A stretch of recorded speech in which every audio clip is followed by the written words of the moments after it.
Mes chers camarades, bien le bonjour et bienvenue dans cet épisode un peu spécial de Nota Bene en direct de Londres où je me trouve devant Buckingham Palace. Alors qu'est-ce que je fais ici? Je vais vous le dire. Tout simplement, Ubisoft m'a contacté pour la sortie de son prochain jeu Assassin's Creed Origins qui se passe durant la période de l'Égypte antique. Alors pour rien vous cacher, moi je suis quand même un gros fan de la saga Assassin's Creed, j'ai fait pratiquement tous les épisodes, sauf paradoxalement, Syndicate, celui qui se passe ici à Londres. Je sais, c'est un petit peu ballot. Mais alors, j'aime beaucoup la saga, mais de là à en faire une vidéo sur ma chaîne, bon...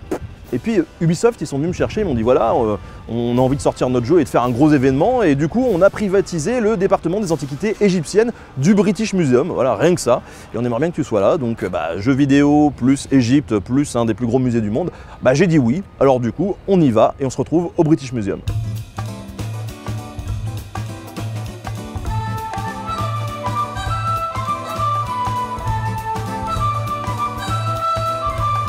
Avant de profiter des réjouissances prévues pour la sortie du jeu, je me suis dit que ça serait sympa de vous faire un petit topo sur le British Museum. Ce musée, il a été créé en 1753 par le Parlement à partir de 3 collections. Celle du naturaliste Sir Hans Sloane, du premier comte d'Oxford Robert Harley et de l'homme politique Sir Robert Cotton. Au début, on a donc des collections qui regroupent des manuscrits, des gravures, des livres, des pièces de monnaie, des chartes, enfin plein de trucs très intéressants. Il est ouvert pour la première fois au public en 1759, dans ce qu'on appelait la Montagu House, un bâtiment qui a depuis disparu au profit d'un nouvel édifice construit près d'un siècle plus tard. Un édifice qui n'a cessé de s'étoffer et de grandir à travers de multiples extensions. Et si lors de l'ouverture le British Museum comptait quelques 80 000 objets, ce qui n'est déjà pas rien, il en accueille aujourd'hui près de 7 millions, rien que ça. Il y a 20 ans à peine, le musée abritait aussi une grande bibliothèque et de nombreux personnages illustres sont venus bosser dans le coin comme Charles Dickens ou Karl Marx. Dickens, qui dans Assassin's Creed Syndicate apparaissait dans le jeu car il habitait dans Londres. Ce qui est faux en fait, puisqu'il était à Édimbourg, mais le jeu est aussi là pour rendre hommage à toute une époque et il se permet des entorses à la réalité historique pour servir le roman que nous livre cette expérience. Ce qui peut se comprendre et dont il faut être conscient comme dans ce nouvel opus d'Assassin's Creed d'ailleurs. Bref, ici au British Museum, il y a une dizaine de départements différents qui tournent autour de l'histoire de l'homme, et l'Égypte fait partie de ceux qui sont le plus visités. D'ailleurs, le musée accueille près de 6 millions de visiteurs par an, ce qui est énorme, et ça peut se comprendre d'autant plus que l'entrée est gratuite. Ce département de l'Égypte antique, il possède une des plus grosses collections du monde d'objets d'art concernant cette époque, une occasion pour moi de me balader et d'en prendre plein la vue.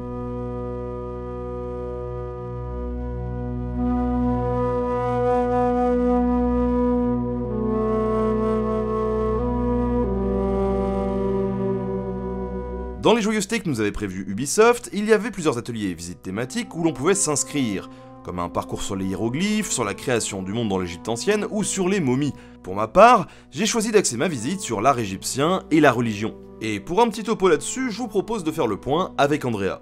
L'art sert à célébrer. Ça sert à célébrer évidemment les rois, évidemment les dieux, et aussi les hommes. La célébration, ça rentre dans la question de la religion, dans le sens de la représentation du rapport entre l'existence sous la terre et l'existence après la mort surtout, et l'éternité.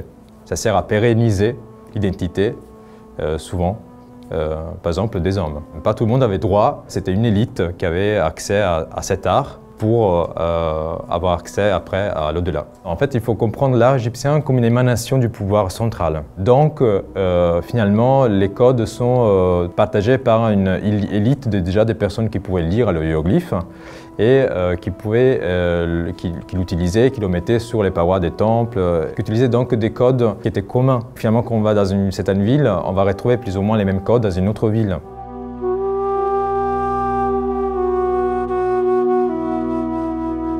Bien sûr, il y a une évolution qui continue tout le temps, finalement, sur les 3000 ans et plus d'histoire égyptienne. Il y a des modes aussi, et donc il y a des styles qui changent. Et on peut donc dater, par exemple, c'est un monument à une époque plutôt que l'autre par ces éléments. Après, c'est vrai qu'il y a des constantes. C'était un art très codifié, déjà. Pour identifier très bien un homme, on le représentait avec une peau plutôt rouge, sombre en tout cas.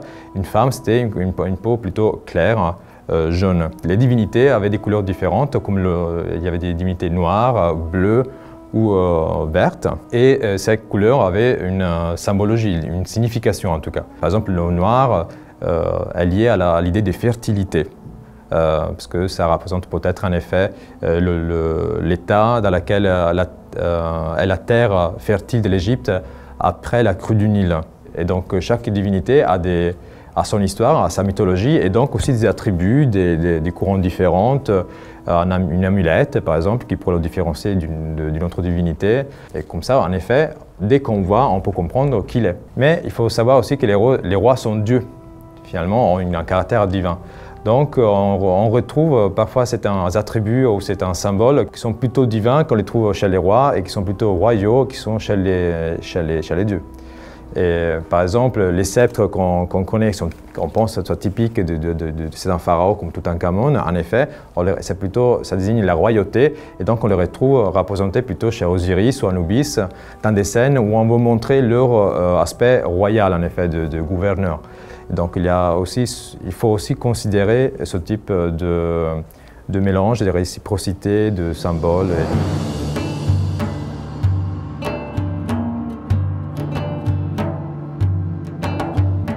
Comme rien ne vaut un bel exemple, autant profiter du musée pour avoir une petite démo par Andrea. Du coup ça c'est un impact de balles de la Seconde Guerre mondiale, c'est ça? Peut-être, mais sincèrement, je pense que c'est simplement l'OTAN qui a fait ça. D'accord, ok. Bon alors, du coup, ici, on est devant quoi? On est devant une stèle, un bout de mur. Qu'est-ce que c'est exactement? C'est un bloc qui provient d'un temple, donc c'est une paroi de temple. Et ici, donc, on voit un roi agenouillé qui est en train d'offrir cette forme de pain. Pourquoi on reconnaît que c'est un roi? Parce qu'il y a des cartouches. À l'intérieur, c'est écrit son nom, Nectanebo.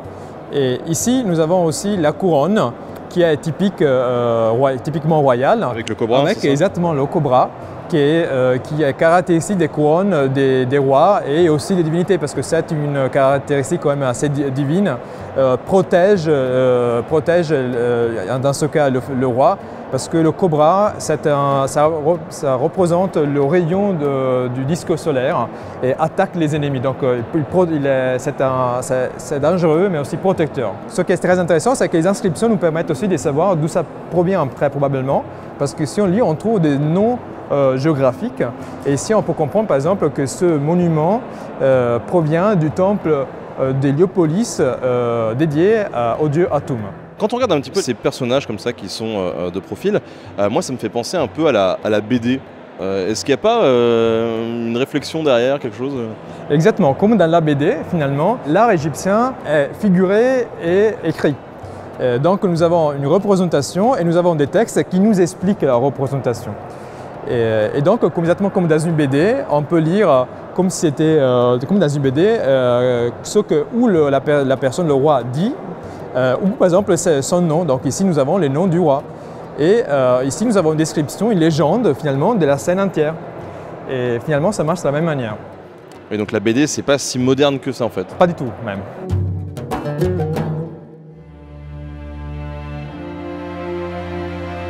Bon, vous m'en voulez pas, hein, je fais une petite pause dans une ambiance assez intimiste. Voilà, je mange à côté de la pierre de Rosette, mais je reviens. Je ne vous cache pas que ce moment avec Andrea était super instructif. Je suis resté 1 heure, mais j'avoue, j'aurais bien aimé gratter l'amitié un petit peu plus. Du coup, je vous propose maintenant d'aller voir les équipes d'Ubisoft et de voir un peu comment cet aspect de l'art dans l'Égypte antique a été intégré dans le jeu. Parce qu'on se doute bien qu'il y a dû avoir un gros boulot d'iconographie, de réalisation, d'animation, qui doit se mélanger avec la direction artistique du jeu. Mais avant ça, un petit point sur l'époque précise à laquelle se passe le jeu, parce que c'est tout de même important de savoir de quoi on parle. On joue dans un moment pivot au niveau géopolitique où l'Égypte est dominée par une dynastie gréco-macédonienne depuis presque 300 ans. Depuis qu'Alexandre le Grand a conquis le bassin méditerranéen et a offert le royaume d'Égypte à son général Ptolémée Ier. Et en fait, depuis 300 ans, comme ça, on a cette présence grecque qui se développe et qui est réelle, la mainmise sur l'Égypte. Mais les Égyptiens d'origine sont toujours là, avec leurs croyances, avec leur mode de vie. Et on parle quand même d'une dynastie de régnants qui ne parlait même pas l'égyptien. Alors Cléopâtre est la première en plus de 300 ans à être capable de comprendre le peuple d'Égypte.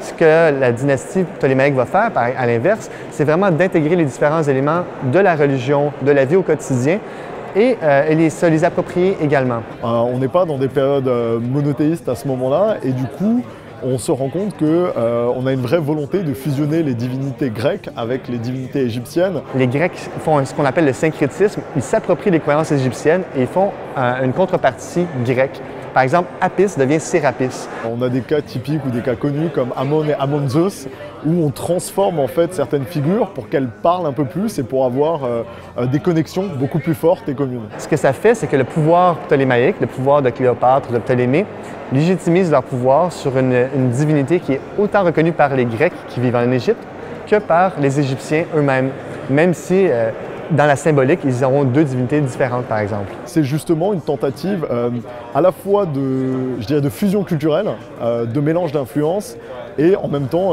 d'éducation à d'autres choses et d'ouverture du peuple. Il y a une raison pour laquelle on bâtit la grande bibliothèque d'Alexandrie. On a envie de montrer qu'on est comme un pinacle du savoir et de la connaissance. On veut glorifier la nouvelle entité, le nouveau royaume égyptien, et on le veut comme une fusion des meilleures connaissances, des meilleurs orfèvres. Le jeu se passe en -49 avant Jésus-Christ, donc on est vraiment dans la fin de la lignée ptolémaïque.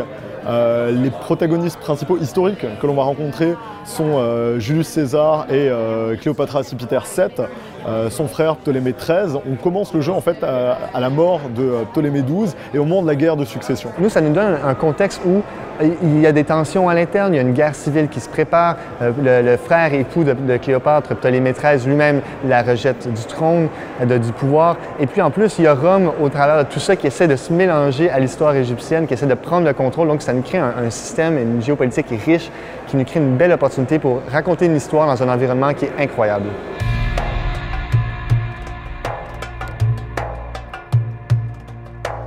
Une période assez complexe donc qui nécessite forcément des adaptations pour être traduite à l'écran pour le joueur. La façon dont on travaille chez Ubisoft pour reproduire l'Égypte ancienne de Cléopâtre, c'est qu'on fait beaucoup de recherches. On essaie de comprendre au travers de livres, de magazines historiques. Après, on va regarder dans les sources, on va regarder dans les plans d'archéologie également pour essayer de reproduire, par exemple, des cités qui n'existent plus, comme Memphis. On s'est servi évidemment de sérigraphie, de reproduction, de documents historiques, de travail avec des historiens et des dessinateurs qui nous ont permis de réimaginer la structure des villes, de réimaginer la structure des temples, leur architecture telle qu'à l'époque. Donc on essaie d'aller chercher des plans ou de la connaissance scientifique pour comprendre ces périodes-là, pour pouvoir reproduire les échelles de façon réglementaire. Après, effectivement, on doit faire des concessions pour avoir quelque chose d'à la fois beau, d'à la fois bien réalisé, d'à la fois intéressant, avec un jeu capable d'animer des centaines de personnes, et en même temps de promouvoir une expérience qui est intéressante. Ça nous permet quand même de créer une immersion, un environnement qui soit crédible pour l'Égypte ancienne. Donc, à certains moments, à certains égards, on tord la réalité pour pouvoir mieux l'adapter au médium du jeu. C'est un projet où les artistes ont pu s'exprimer comme ils ont rarement pu s'exprimer sur un assassin.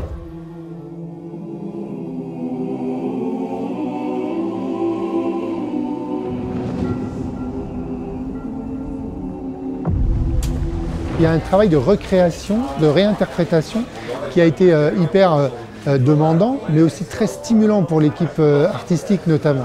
Puisque là, il ne s'agissait pas de reproduire la réalité à l'identique, mais vraiment là de l'interpréter et d'essayer de se remettre à chaque fois dans la peau d'un Égyptien de l'époque qui arrive devant le phare d'Alexandrie et qui se dit « Ok, ça devait être mais monumental, quoi ».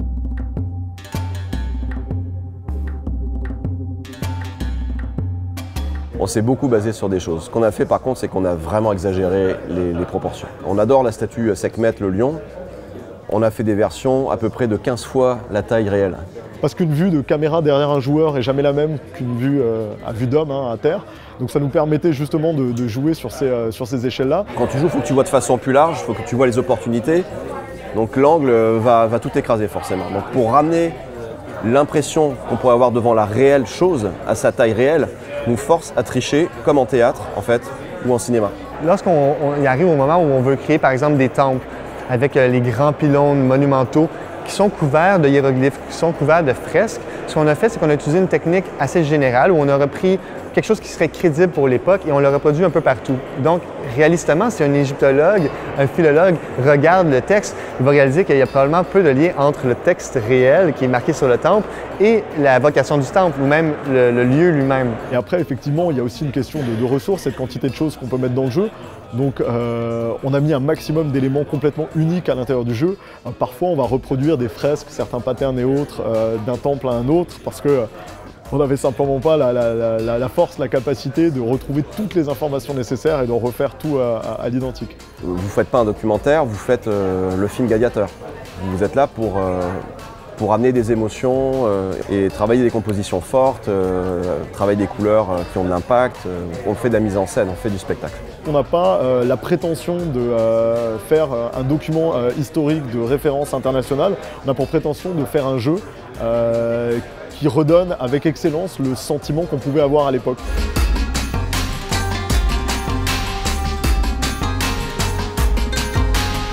On l'a compris, il y a donc un lourd travail de recherche mais aussi d'adaptation pour recréer cette ambiance historique caractéristique de cette période. L'important est de conserver la cohérence de l'univers d'Assassin's Creed pour le joueur, quitte à revoir certains moments, certaines dispositions. C'est aussi ce qu'il est important de comprendre quand on joue à ce type de jeu, pour bien faire la part des choses sur ce qui nous est présenté. Et justement, faire la part des choses, les équipes d'Assassin's Creed le font aussi. À la base, quand je suis parti à Londres, je n'avais pas prévu d'aborder ce qui va suivre, je voulais surtout me concentrer sur l'art et la religion. Mais peu importe si ça fait de la pub frontale pour Ubisoft, lors de la conférence que j'ai pu suivre sur le jeu, les équipes ont annoncé la création d'un mode Discovery Tour qui m'a fait beaucoup d'effets et que je voudrais mettre ici en avant parce que je trouve l'initiative très chouette. On avait des témoignages déjà de la communauté de l'enseignement où les gens disaient « Assassin's Creed, c'est bien, ça intéresse les gens à l'histoire. » Il y a certains professeurs et enseignants qui utilisaient des extraits d'Assassin's Creed à partir des jeux pour pouvoir les amener en classe. Et nous, on voulait répondre un peu à ce besoin-là de la communauté. C'est un musée à ciel ouvert et dedans, on fait des tours guidés avec des thèmes bien précis sur le phare d'Alexandrie, sur les grandes pyramides, sur le processus de momification, sur plein de domaines comme ça où on s'est dit, là, on a vraiment fait un effort pour être crédible, pour être réaliste. Des sortes de visites virtuelles à l'intérieur de nos mondes en enlevant la couche de gameplay, la couche de jeu, qui sont disponibles dans le Discovery Tour qui arrivera d'ici février de l'année prochaine pour tous les possesseurs du jeu gratuitement. Donc on se promène par exemple dans un temple à Memphis, on entend une voix, un narrateur, et il y a également le support d'images qui peuvent aider, par exemple des artefacts qui nous ont inspirés à créer le jeu ou des artefacts qui sont en lien avec les thématiques que l'on visite. Alors on en aura plusieurs dizaines, le nombre exact n'est pas encore arrêté, mais plusieurs dizaines avec des thématiques très différentes, que ce soit sur l'environnement, la vie quotidienne des Égyptiens, les monuments bien évidemment, et puis certains personnages historiques. Qui ont été écrits par des égyptologues qui vont donner plus d'informations sur ce qui se passe à l'époque. Et ces parcours, même le temps que dure un parcours a été développé en partenariat avec eux. Donc on sait que le temps idéal est de 20 minutes et moins pour pouvoir être utilisé en classe, pour que ce ne soit pas trop long, pour que l'expérience soit intéressante et qu'on puisse débriefer derrière. Autant en termes de design qu'en termes d'expérience, c'est la première fois qu'on arrive avec vraiment un contenu à vocation éducative. On espère que la réaction va être positive, on est très excités pour notre part, et que le domaine de l'éducation, que les gens qui sont intéressés à apprendre à propos de l'Égypte vont l'utiliser et vont en faire un succès.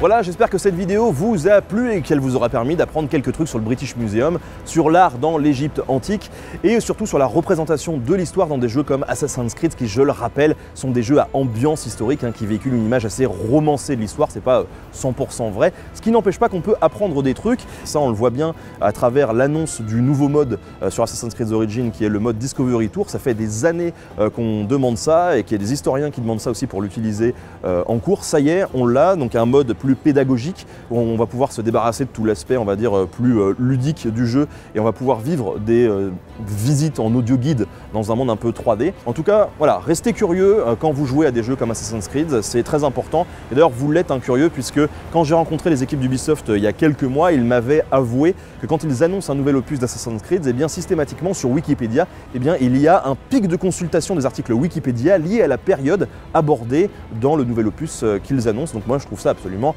génial. Je voulais vous remercier encore une fois d'avoir suivi cette vidéo. Je voulais remercier le British Museum de nous avoir accueillis ici et je voulais remercier évidemment Ubisoft pour leur invitation sur cet événement. Moi, je vous dis à la prochaine pour une nouvelle vidéo.